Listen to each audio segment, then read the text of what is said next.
ஜெகத்குருவே சரணம். மந்த்ராலய மகான் மகாபிரபு ஜெகத்குரு ஸ்ரீ ஸ்ரீ ராகவேந்திர சுவாமிகளுக்கு ஆத்மார்த்தமான வணக்கங்களையும் நன்றிகளையும் அவருடைய பொற்பாத கமலங்களில் பணிவுடன் சமர்ப்பிக்கின்றோம். நீங்களும் உங்கள் குடும்பத்தாரும் இகபர சுகம் ஆனந்தம் அனைத்தும் பெற்று ஆனந்த நல்வாழ்வு என்றும் பெற வேண்டும் என்பதனையே பிரார்த்தனைகளாக மகாபிரபு ஜெகத்குரு ஸ்ரீ ஸ்ரீ ராகவேந்திர சுவாமிகள் பொற்பாத கமலங்களில் மீண்டும் சமர்ப்பிக்கின்றோம். சுவாமி குருராஜர் இந்த வாழ்க்கையில் இது நமக்கு நடக்குமா, இப்படி ஆவோமா, இது நடக்காத போயிடுமா அப்படிங்கிற சிந்தனையே கிடையாதுங்க. அவற்றை நம்ம பிரார்த்தனை பண்ணிட்டு இருக்கும்போது நாம் எண்ணி பார்க்காத பல்வேறு விதமான உயர்ந்த உச்சமான வாழ்வை அருளக்கூடிய மகாபிரபு தான் ஜெகத்குரு ஸ்ரீ ஸ்ரீ ராகவேந்திர சுவாமிகள். நீங்கள் நினைச்சா பார்க்க மாட்டீங்க, இந்த மாதிரி ஒரு வாழ்க்கை நமக்கு கிடைக்குமா, இந்த அளவுக்கு நாம் உயர்வோமா அப்படின்ட்டு. நிச்சயமாக அந்த அளவுக்கு உயரத்தையும் அந்த அளவுக்கு அருளையும் அனுகிரகங்களையும் உங்களுக்கு கொடுத்து வாழ்வின் உச்சத்தில் அமர வைத்து அழகுபடுத்துவார் நம்முடைய மகாபிரபு ஜெகத்குரு ஸ்ரீ ஸ்ரீ ராகவேந்திர சுவாமிகள். என்னெல்லாம் பண்ணுவார்னா, நாம் தொடர்ந்து அவர்கிட்ட செய்யக்கூடிய அந்த பக்தின்னு ஒன்று இருக்கு பாருங்க, அந்த பக்தி தான் அது வந்து ஒரு ஆட்டோமேட்டிக் பக்தியாக மாறிடக்கூடாது. மெக்கானிக்கல் பக்தி. ஒரு காலையில் இருந்து வந்து வணக்கம் போட்டு நமஸ்காரம் பண்ணுமா, கீழே விழுந்து கொண்டு ரைட் போட்டு கிளம்பு. அது வந்து அந்த நமஸ்காரம் பண்ணுறோம் விழுந்து வணங்குறோம்னா கூட அந்த ஒரு நொடி 2 நொடிகள் இருந்தால் கூட அது ஆத்மார்த்தமான பிரார்த்தனையாக இருக்க வேண்டும். ரொம்ப துன்பத்தில் இருக்கும் போது நாம் பண்ணக்கூடிய பிரார்த்தனையும் ஏதாவது ஒரு சிக்கல்ல இருக்கும்.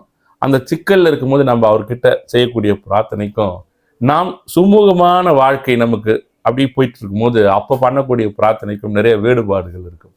அந்த வேறுபாடுகள் என்னன்னா, ரொம்ப சிக்கல் சிரமங்கள் இருக்கும்போது நம்முடைய பிரார்த்தனை ரொம்ப ஆத்மார்த்தமான பிரார்த்தனையாக இருக்கும். எல்லாம் சுமூகமாக அந்த நேரத்தில் இருக்காது. அது ஒரு சாதாரண பிரார்த்தனையாக இருக்கும். நம்ம என்ன சொல்றோம்னா, எத்தருணத்திலும் எந்த சூழ்நிலையிலும் அவரிடம் நாம் செலுத்தக்கூடிய பக்தி அப்படிங்கிறது ஆத்மார்த்தமான பக்தியாக இருக்க வேண்டும். ஒவ்வொரு நாளும் கொடுத்த அனைத்திற்கும் எனக்கு கிடைத்தவையெல்லாம் உங்களுடைய அருளாலும் அனுகிரகத்தாலும் கிடைத்தது குருராஜா. இவையெல்லாம் ஏற்கிறதுக்குண்டான எனக்கு அந்த தகுதி இருக்கிறதா இல்லையா என்பதே எனக்கு தெரியாது. அது எதுவாக இருந்தாலும் சரி, ஆனால் இவையெல்லாம் எனக்கு கிடைக்கக்கூடிய அளவிலே உங்களுடைய அருளும் அனுகிரகங்களும் ஆசிகளும் இருந்து வழி நடத்தி தந்தது. நடந்தவையெல்லாம் என்னால் நடந்தது எதுவுமே கிடையாது குருராஜா. நான் உங்கள் மீது சரணாகதி பக்தியில் இருந்து கொண்டிருக்கிறேன். அந்த சரணாகதி பக்தியின் மூலமாக என்னுடைய தாய் ஸ்தானத்தில் தந்தை ஸ்தானத்தில் இருந்து நீங்கள் ஒவ்வொன்றும் பார்த்து பார்த்து எனக்கு உகந்தது இதுதான் இதுதான் இதுதான் சொல்லிட்டு நீங்கள் கொடுத்துட்டு இருக்கீங்க. நீங்கள் கொடுப்பது எதுவாக இருந்தாலும் அதனை முழு மனதாக ஏற்று நான் என்னுடைய கடமைகளையும் சேவைகளையும் தொடர்ந்து செய்து வருகிறேன்.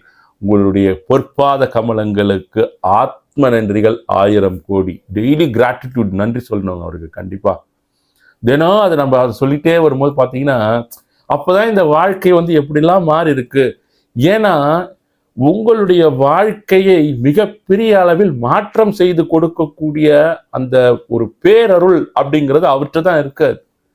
அது என்ன சூழ்நிலையில் நீங்கள் இருந்தாலும் சரி, உங்களுடைய எதிர்பார்ப்புகள் எதுவாக இருந்தாலும் உங்களுடைய எதிர்பார்ப்புகளை நிறைவு செய்யக்கூடிய அந்த சூக்ஷ்ம சக்தி அப்படிங்கிறது நம்முடைய மந்த்ராலய மகான் மகாபிரபு ஜெகத்குரு ஸ்ரீ ஸ்ரீ ராகவேந்திர சுவாமிகளிடம் இருக்கிறது.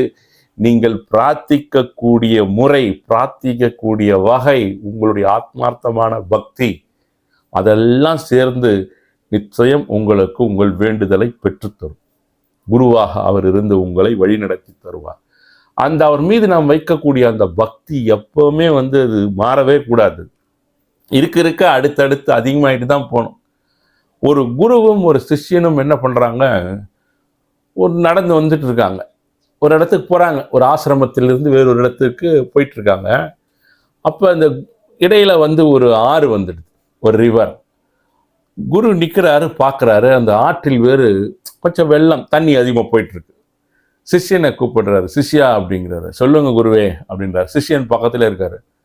தண்ணி வேற கொஞ்சம் அதிகமாக போகிற மாதிரி இருக்கு, என்னுடைய பாதுகைகளை நான் அணிந்து கொண்டு இந்த ஆற்றை கடப்பது என்பது ஒரு சிரமமான வேலையாக இருக்கும் சிஷ்யா. அதனால் என்னுடைய பாதுகைகளை நீ கையில் சுமந்து கொண்டு அக்கரையில் வந்து எனக்கு கொடுத்து விடு அப்படின்றார். அவ்வளவுதானே குருவே, அது என்னுடைய வாழ்நாள் பாக்கியம், பிறவி பாக்கியம் அப்படிங்கிறார். உடனே குருநாதர் என்ன பண்றாரு, அந்த பாதுகைகளை கழட்டி அவர் கையில் வைக்கிறார். வச்சுட்டு கவனமாக எடுத்து வா அப்படின்னு சொல்லிட்டு இவர் முன்னாடி போறார். சிஷ்யர் வந்து அவர் பின்னாடி ஃபாலோ பண்றார். தண்ணியில் இறங்கிட்டாங்க. கொஞ்சம் தூரம் போயிருப்பாங்க. கொஞ்சம் தூரம் போகும்போது விட்டா சிஷ்யன் அப்படி வேடிக்கை பார்த்துட்டு வர்றாரு. கொஞ்சம் தூரத்தில் பார்த்தா ஒரு மணல் திட்டு, அதன் மேல் ஒரு பாறை மாதிரி இருக்கு. அதன் மேல் ஒரு அழகான மயில் அமர்ந்திருக்கிறது. சிஷ்யன் மயிலை பார்த்த உடனே ஒரே ஆச்சரியம், அவனுக்கு ஒரே குஷி. மயில் உட்கார்ந்து இருக்கிறதே அப்படின்னு பார்த்துட்டே வரான். மயில் அப்படி கொஞ்சம் லேசாக நடக்குது. இன்னும் கொஞ்சம் இந்த பக்கம் நடந்து வருது. தோகை விரித்து விடுகிறது. தோகை விரித்து நடனமாட ஆரம்பிச்சிடுது.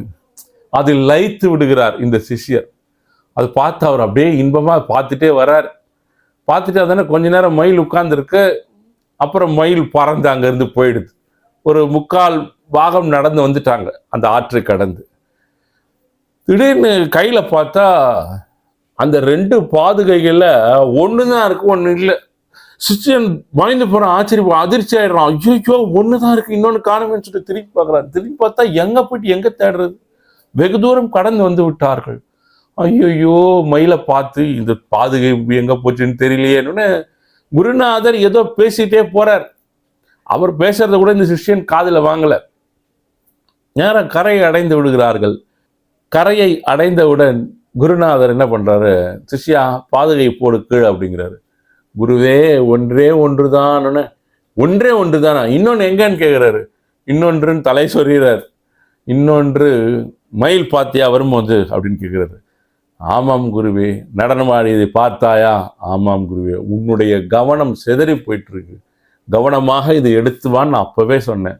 ஆனால் நீ அதை கவனமாக கொண்டு வரல. இந்த மாதிரி கவனமின்மை அப்படிங்கிறது நமக்கு நிறைய கவனச்சிதறல்களை உருவாக்கி நாம் என்ன நோக்கத்திற்காக அவரை பிரார்த்தித்து கொண்டிருக்கிறோமோ அந்த நோக்கமே தடைபட்டு போகிறது நிறைவேறுவதற்காக. நிறையாங்க அந்த நம் கவனமாக அவர்கிட்ட பிரார்த்தனை பண்ணும்போது நம்முடைய பக்தியில் என்றென்றும் நாம் கவனமாக இருக்கும்போது, ஆத்மார்த்தமாக இருக்கும்போது, அந்த ஆத்மார்த்தம் அப்படிங்கிறத நான் கவனம் சொல்கிறேன்.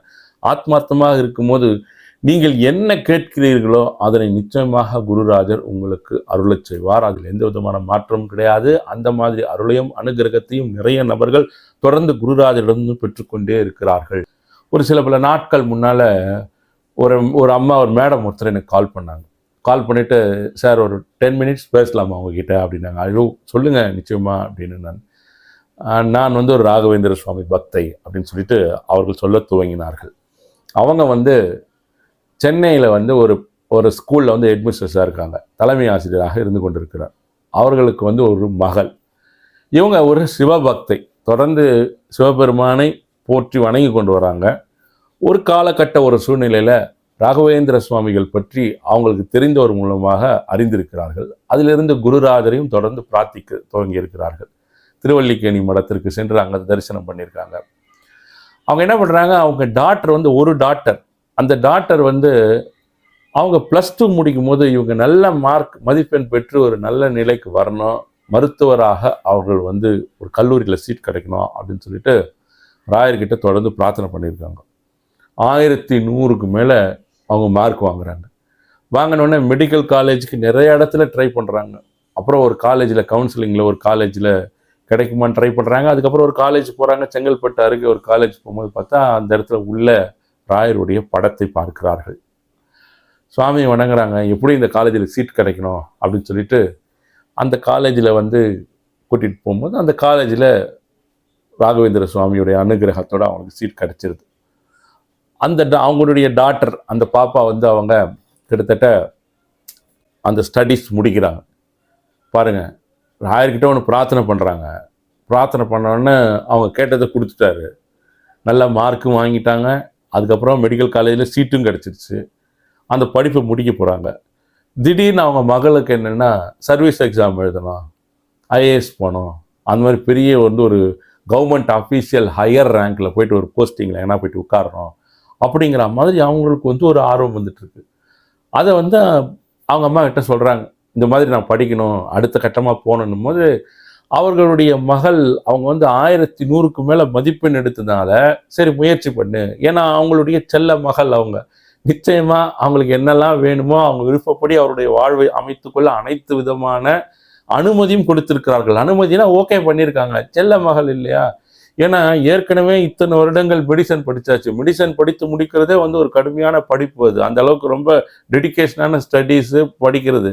அதை முடிச்சுட்டு மறுபடியும் நான் வந்து சர்வீஸ் எக்ஸாம் எழுதணும் அப்படின்னும் சரி ட்ரை பண்ணு அப்படின்னு இருக்காங்க. இவங்க ட்ரை பண்ணியிருக்காங்க. அந்த ட்ரை பண்ணுறது பார்த்தீங்கன்னா அது எப்பவுமே ஒரு அட்டம்ப்டில் கிடைக்காது இல்லையா இந்த சர்வீஸ் எக்ஸாம்லாம்.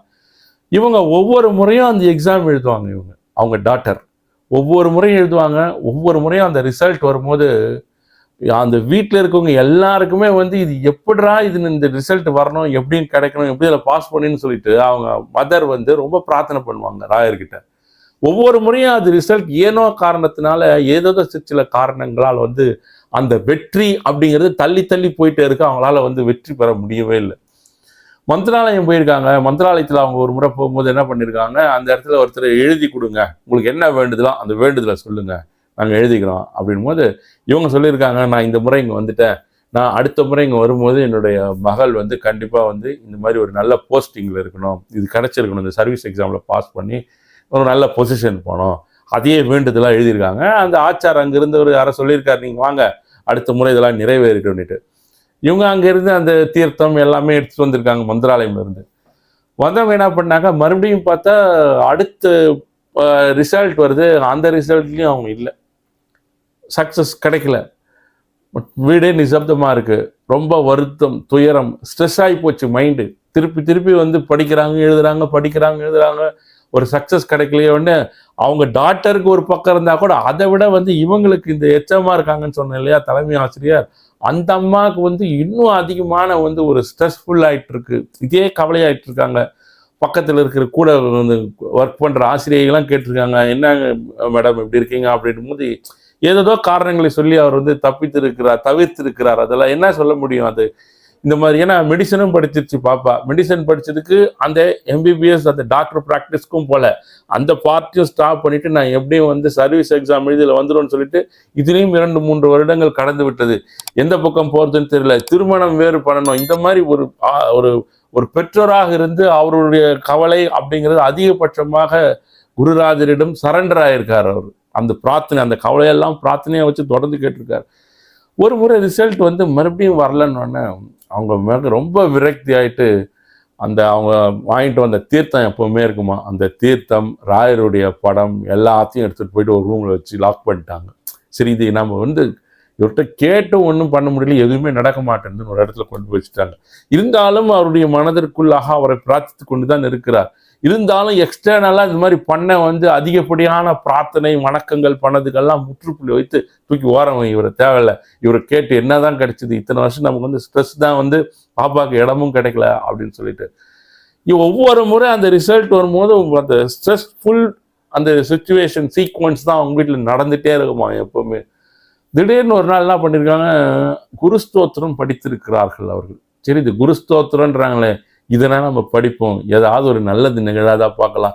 ஸ்ரீ பூர்ண போத குரு தீர்த்தபயோப்தி பாரா அந்த ஸ்லோகம்லாம் வருது இல்லைங்களா, அந்த மாதிரி ஸ்லோகங்கள் அந்த குருஸ்தோத்திரம் ஸ்லோகம் அவங்க வந்து படிச்சிருக்காங்க. ஒரு 2-3 நாள் நடந்திருக்குங்க.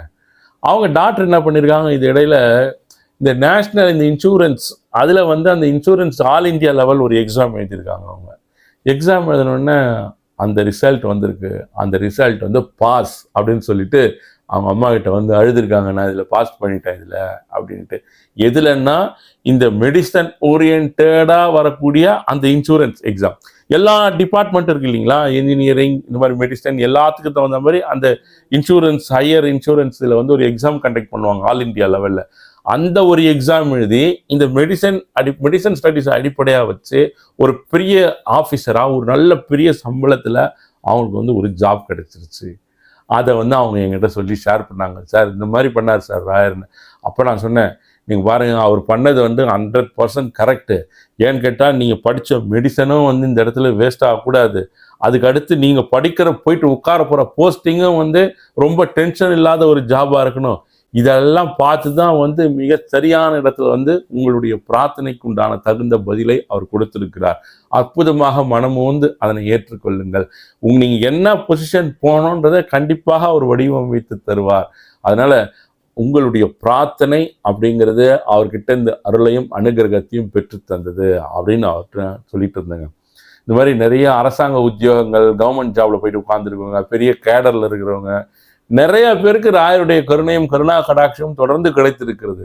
அவங்க முயற்சி பண்றாங்க, ட்ரை பண்றாங்க, முயற்சி அவங்க தான் பண்றாங்க. அந்த மனமாற்றம், அந்த ஃபோக்கஸிங் அதெல்லாம் பண்றாங்க. அதெல்லாம் பண்ணும்போது அந்த வெளிவட்டார தொடர்புகள், வெளிவட்டாரத்தில் நடக்கக்கூடிய அந்த நிகழ்வுகள் அப்படிங்கிறது அவரால் வடிவமைக்கப்படுகிறது. அதுதான் நம்ம சொல்றோம். நம்ம ஒண்ணுமே 500 மார்க் எடுத்துட்டு 600 மார்க் எடுத்துட்டு நான் இது வரணும் அப்படின்னு கேட்கல. 1100 மார்க்குகள் எடுப்பதற்கு முன்பே பிரார்த்தனை பண்ணியிருக்காங்க. 1100 மார்க்குக்கு மேல எடுத்து அதுக்கப்புறம் மெடிசன் ட்ரை பண்ணி அதன் பிறகு மறுபடியும் இந்த மாதிரி இந்த சர்வீஸ் எக்ஸாம் எழுதலாம், அதை ட்ரை பண்ணி அதுல எது கரெக்டா இருக்குன்னு அதை சூஸ் பண்ணி குருராஜருடைய அனுகிரகம், அருள் ஆசிகள் அப்படிங்கிறது அந்த ஒரு உயர் பதவியை அவர்களுக்கு பெற்று தந்திருக்கிறது. அதனால நீங்க முயற்சிகள் அப்படின்னு தொடர்ந்து கொடுத்துட்டே இருங்க. உழைப்புகள் தொடர்ந்து நடந்துட்டே இருக்கட்டும். அது எந்த திசையில் செல்லணும் அப்படிங்கிறத மிக அற்புதமான திசையில் வழிநடத்தி தருவார்.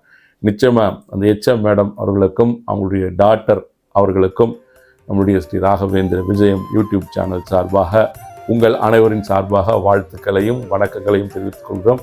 நிச்சயம் நீங்கள் எதிர்பார்த்தபடி எதிர்பாராத நேரத்தில் உங்களை சேரும் அப்படிங்கிறது உதாரணம் இந்த மகிமை. அடுத்த பதில் சந்திப்போம். நன்றி, வணக்கம். ஜெகத்குரு சரணம்.